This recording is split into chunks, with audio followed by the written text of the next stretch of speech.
So hey everyone, welcome back. Welcome to another exciting video on Rust series and इसके अंदर हम cover करने वाले हैं string collection type. Last chapter के अंदर लास्ट वीडियो के अंदर हमने देखा था दैट वेक्टर्स क्या होते हैं एंड इस वीडियो के अंदर हम कवर करेंगे strings which we are already using. So with that let's start with the video. So यहाँ पर if I share up my screen, you can see that I have this string UTF-8 encoded. Okay, so let's see that what is this UTF-8 thing. तो अगर आप ये strings वाला section open करोगे, यहाँ पर जो ये चीज़ें हैं इनको कवर मैं नहीं करूँगा because this is something that we are already being using. ठीक है, आप स्ट्रिंग्स कैसे बना सकते हो, how can you create a buffer, how can you convert a normal string slice to a string dot to string, own string कैसे बना सकते हैं एंड एक एग्जिस्टिंग कॉन्टेंट्स को यूज़ करके एग्जिस्टिंग स्ट्रिंग को यूज़ करके किस तरह से हम एक स्ट्रिंग बफर बना सकते हैं. तो ये सब चीज़ें हम देख रहे हैं. हम यहाँ पर जो इम्पॉर्टेंट चीज़ है उससे स्टार्ट करते हैं. That is remember that strings are UTF-8 encoded. इसका क्या मतलब?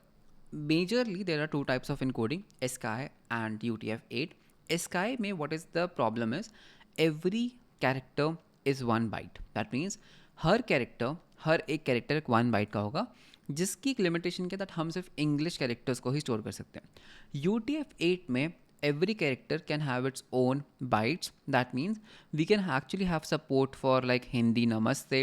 हम यहाँ पर if this is Japanese हम उसको भी स्टोर कर सकते हैं, Chinese को भी स्टोर कर सकते हैं, हम यहाँ पर Russian languages को भी स्टोर कर सकते हैं. So you can see that actually we can store not just English characters but और भी बहुत सारे characters. क्यों? बिकॉज वो UTF-8 इनकोडेड है.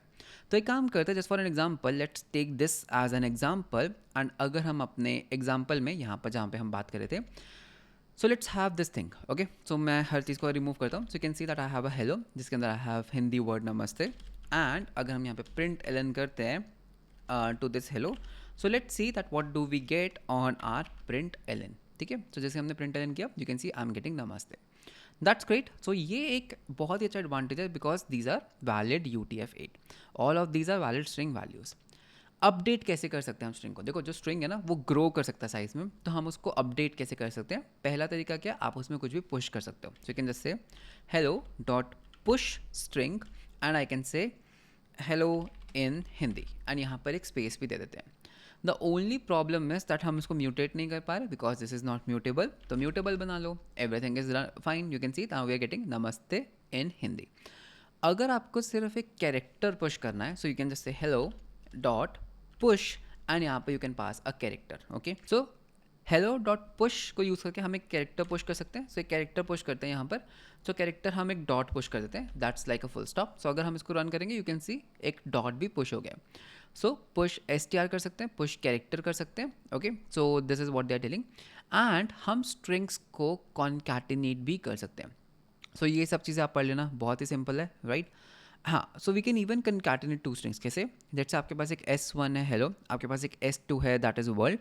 नोट दैट यहाँ पर देखो क्या हुआ, जब आपने बोला S1 रेफरेंस ऑफ S2, अब इसमें क्या हुआ, S1 यहाँ पर मूव हो गया, S1 मूव हो गया, लेकिन S2 का बस एक रेफरेंस है. ठीक है, तो कन्कैटिनेट होकर इसमें हेलो वर्ल्ड तो आएगा, लेकिन S1 इस पर्टिकुलर लाइन के बाद मैं यूज़ नहीं कर सकता because S1 has been moved, लेकिन S2 का सिर्फ एक रेफरेंस है. ठीक है, the S3 contains hello world. The reason is the reason S1 is no longer valid after the addition and the reason we use reference to S2 is we has to do some with signature with the method that called when plus operator. ठीक है, the plus operator uses the add method whose signature looks something like this. देखो, जब हम add को call करते हैं ना, पहला होता है सेल्फ, अ ओन्ड टाइप सेल्फ. दूसरा क्या है, एक reference. In the standard library, you will see add defined using generics and associated types. Here we have substituted in the concrete types, which is what happens when we call this method with string values. We will discuss generics in chapter 10. The signature gives us clue that we need in order to understand the tricky bits of plus operator. First, S2 has AND, meaning that we are adding a reference to the second string to the first string. This is because the S parameter in the add function. Okay, so ये जो S parameter है ये एक reference है. We can only add a string to a string. We can't add two string values together. ठीक है, तो हम ना एक string को सिर्फ एक स्लाइस्ड के साथ ही ऐड कर सकते हैं, दो स्ट्रिंग्स को आपस में ऐड नहीं कर सकते. क्यों? बिकॉज ऐड का सिग्नेचर कुछ ऐसा है. ठीक है, But wait, the type of S2 is a string, not an str, as specified in the second parameter of add. So how does this compile? The reason we are able to do S2 is the call to add that compiler can chorase the and string argument into string. Okay, when we call the add method, Rust uses deref correlation, जो I think chapter number 15 में है. This is a very cool thing, deref correlation, which here turns and s2 into a slice. ठीक है, we will discuss the deref correlation more in chapter number 15 because add does not take the ownership of the s parameter. S2 is valid for after this operation. तो जब भी आप concatenation करोगे, जब भी आप प्लस ऑपरेटर यूज करोगे, पहली चीज़ मूव होगी because that's how the signature of add looks like, and second चीज़ जो है उसका एक रेफरेंस आएगा, so that should be a string slice. Okay, so although this looks like it will copy both the strings and create a new one, this statement actually takes the ownership of S1, appends a copy of contents of the S2 and returns the ownership of the result. Wow. In other words, it's making a lot of copies, but it isn't. The implementation is more efficient than copying.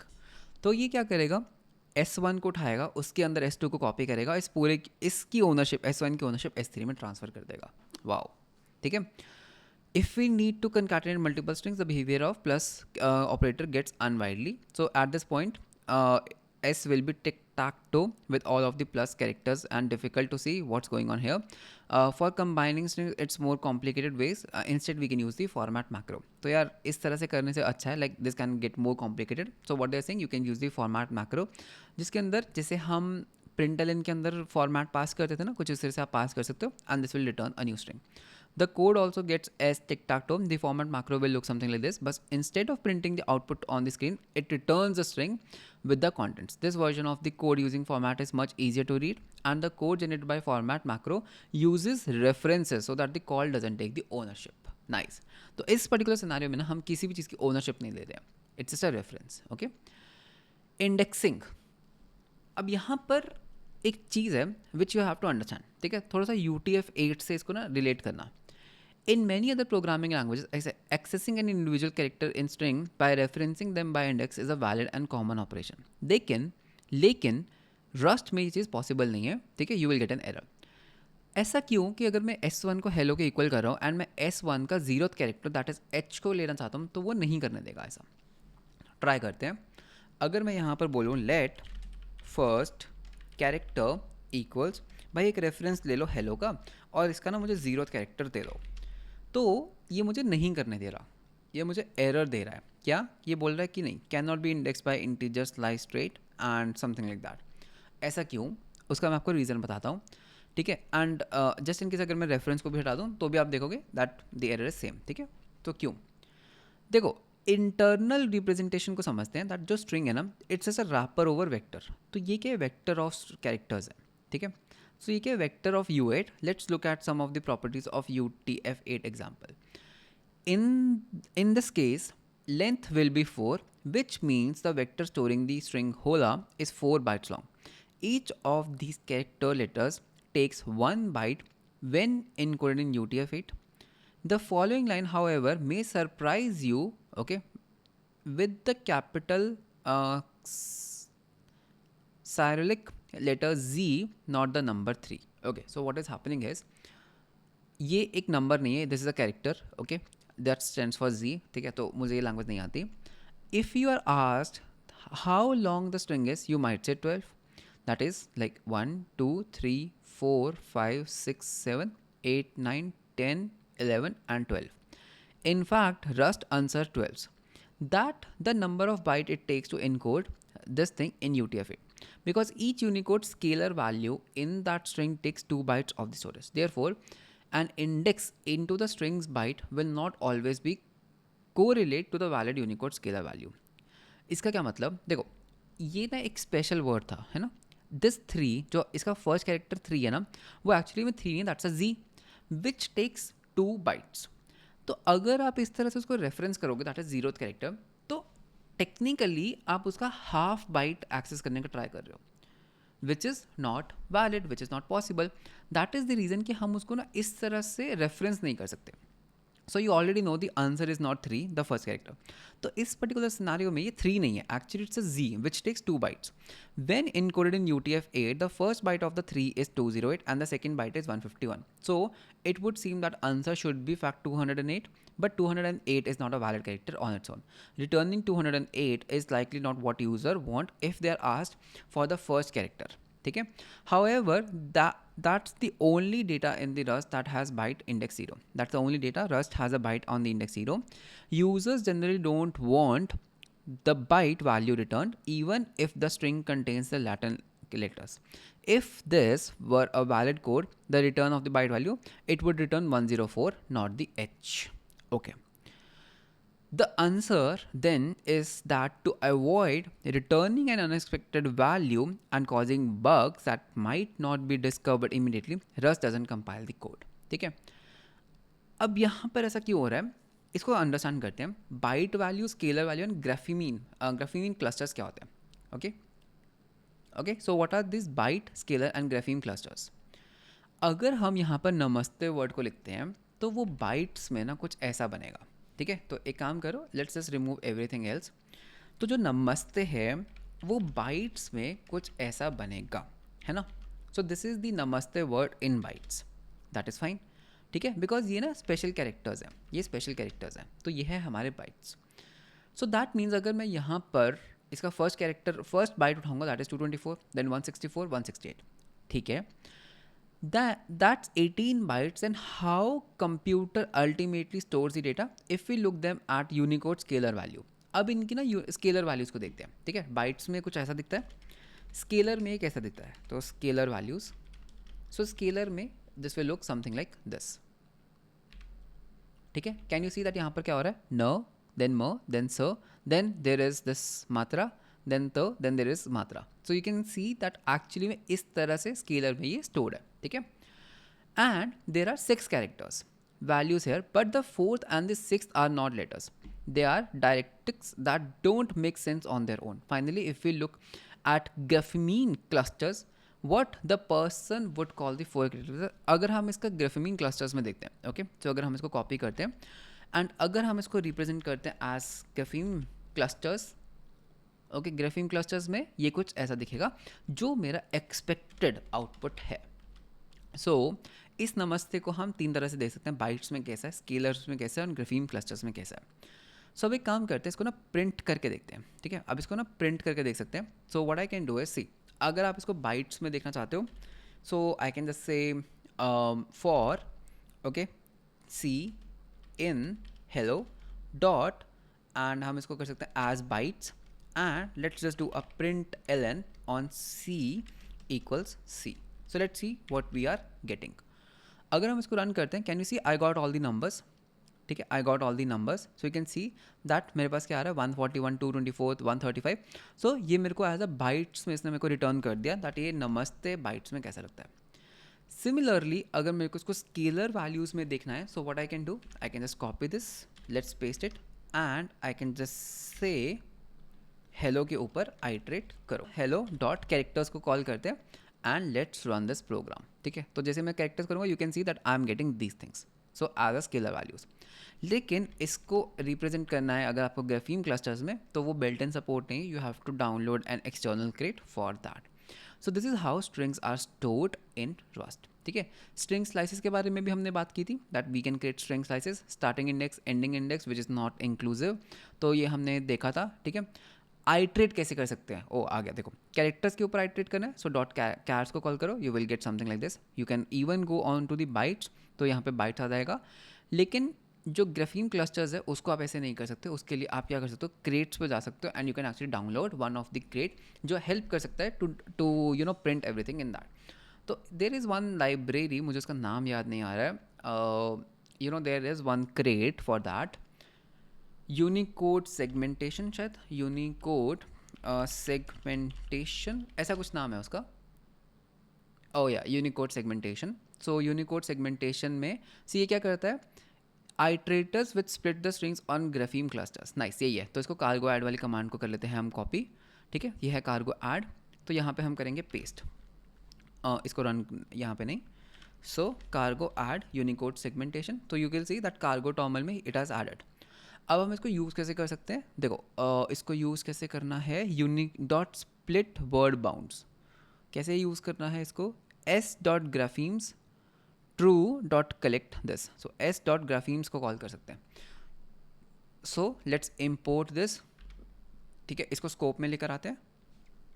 सो ये आ गया हमारा scope में Unicode, and इसको use कैसे करना है, we can just say s dot graphemes dot collect as a vector of strings. तो एक काम करते हैं, लेट्स ट्राई, ठीक है, ट्राई करते हैं। So for let's say element, इसको ई कहते हैं, इन एस की जगह हमारा क्या हो जाएगा, what is this, this is hello. So hello dot graphemes this thing, and इसके बाद हम यहाँ पर प्रिंट एलन करते हैं दैट ई की वैल्यू क्या आ रही है, व्हाट्स एवर इज द ई, देखें। So let's give it a try, ठीक है। सो you can see that yes I am getting न म देन सी, एक पूरा वर्ड स ते, so yeah this is working. So this is how you can actually also get the grapheme clusters, nice. Let's go back, ठीक है। सो वापस चलते हैं एंड गो बैक, सो या, सो this is fine.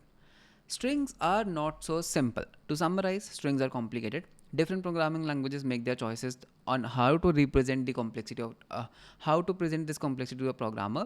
Rust has chosen to make the correct handling of string data types and the default behavior of all Rust programs, which means programmers have to put more thought into handling UTF-8 data upfront. This trade-off exposes more of the complexity of the strings that is apparent in the other programming languages, but it prevents you from having the handling errors involving non-ASCII characters later in the development cycle. So see what they are saying is कि देखो, you might be thinking that JavaScript के अंदर strings को handle करना कितना easy है, हमें इन चीज़ों के बारे में ना केयर नहीं करना पड़ता, ग्राफीम क्लस्टर्स क्या होते हैं, स्केलर वैल्यूज़ क्या होती हैं, बाइट्स में कैसे स्टोर कर रहा है, लेकिन रस्ट में ऐसा नहीं है। रस्ट कहता है यार you have the full control, you have to take like full control over it, तो आपको पता होना चाहिए इंटरनली व्हाट इज हैपनिंग, ठीक है। The good news is that standard library offers a lot of built in functionality of the string and string slices that helps you to handle these complex situations correctly. Be sure to check out the documentation for useful methods like contains for searching strings and replace for substituting strings.